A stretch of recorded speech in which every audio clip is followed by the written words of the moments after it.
This is WIS News 10. Thanks for joining us. I'm Nick Gibson. How many people in the Midlands do you think stop when they see this stop sign?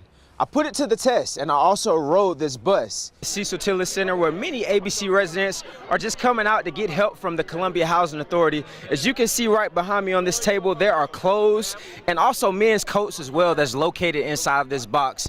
Towards the left of me as well, you can see Benedict College football players. Now, last season, after Jimmy Garoppolo went out with a season-ending knee injury, the 49ers' fortune was not as golden.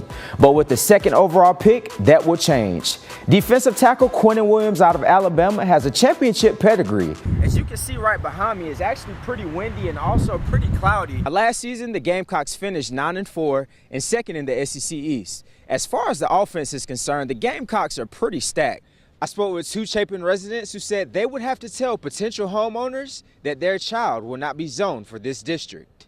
I actually had an opportunity to have an all-access look at Macy and also her ultrasound for her newborn. For nearly 2 weeks, many Allen Benedict Court residents have been without a home and have been displaced in hotels. Many are just simply looking for an apology. Earlier this morning, Columbia officials responded to an apparent shots fired right here at Willow Run Apartments in Columbia. Now, when they arrived, they discovered two male deceased bodies in apartment 14. Cam Stewart and the Dutch Fork Silver Foxes are expected to play the White Nose Timberwolves tomorrow night at 7 p.m. Partial government shutdown has now become the longest in American history. The Food and Drug Administration Commissioner recently issued a warning. If the shutdown continues, it will force the agency to make hard decisions on preserving key functions. Thousands will spend today dancing for a good cause. The annual USC Dance Marathon gets underway this morning. More than 2,000 students have registered for this year's dance marathon. One employee from Jake's Landing right here in Lexington County said he discovered that he had counterfeit money through a bank teller. On the State House grounds right behind me is where the Confederate flag formerly stood. 6'5", 220-pound offensive lineman Cam Stewart would have never imagined he would be in this position. The star lineman for the Dutch Fork Silver Foxes thought playing basketball would be a sport, but head coach Tom Knotts thought otherwise. He wasn't even sure he wanted to play. I think he thought of himself as a basketball player, but I convinced him with his length and his athleticism that he could play not only high school football, but he could play on the next level. With Cam's length and athleticism, it has not only earned him a selection in the Shrine Bowl, but it has also allowed many college programs, including Coastal Carolina, to come knocking at his front door. All the coaches, they're young, they're fired up, they're new to the FBS, so they're ready to get a couple of titles, get a couple of wins and everything. And the players, it's just such a tight-knit group, and they're just ready to compete, ready to win, and just the brotherhood, the camaraderie that I felt when I went there on my visits and stuff, it really drew me into Coastal. Cam brings a winning pedigree to the table. Since he has suited up for the Silver Foxes, he has won 2 state titles, but this season is special. Dutch Fork has outscored opponents 427-63. Cam is looking to finish the season strong with his 3rd state title. I'd like to see it be secure with 3 straight championships. That'd be pretty hard to beat. And just for all the people that supported us, all the people that looked up to us, looked at us to be great, it would be great to accomplish that for them. Hey guys, I'm right out here in front of Gorilla Base Camp. Now last year around this time, Macy actually lost her newborn.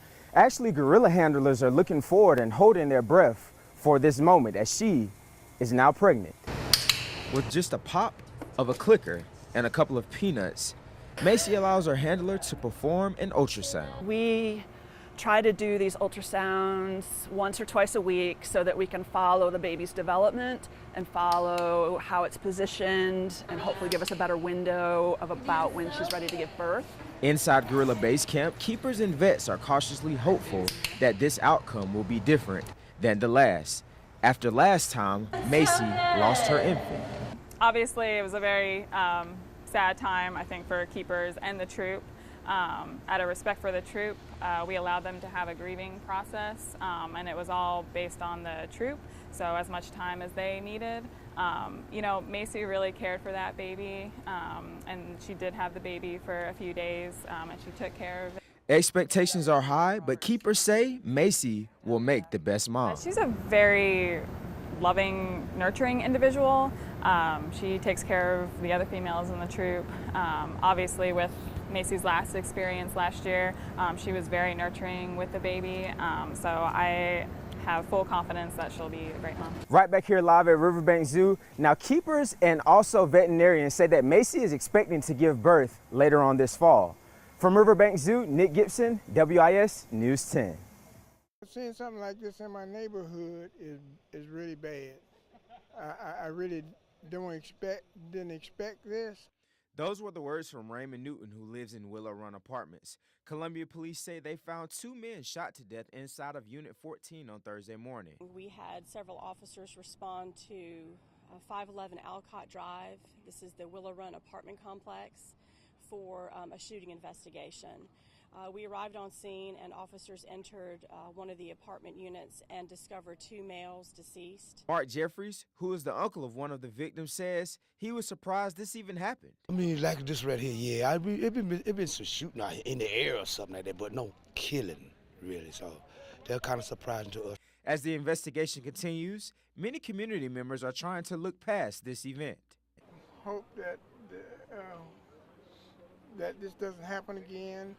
And I feel sorry for their families that got to go through what they have to go through now because of this. From Columbia, Nick Gibson, WIS News 10.